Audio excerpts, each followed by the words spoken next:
godina u rubrici Dogodilo se na današnji dan, za mene kažu šta?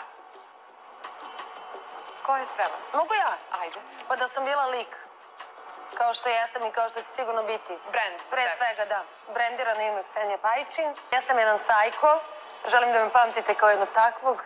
Ali negde ove motivacije, nešto stvarno što sam ja duboko vola bi da ostane iza mene, to je sve. Pop pevačica Ksenija Pajčin i maneken Filip Kapisoda pronađeni su mrtvi u stanu na beogradskoj opštini Voždovac. Tela Pajčinove i Kapisode pronašla je pevačicina majka u svom stanu u Nikšićkoj ulici sa prostrelnim ranama.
Ako si ovoliko emotivan kao ja, onda trebaš da razmisliš još koliko treba da budeš tu.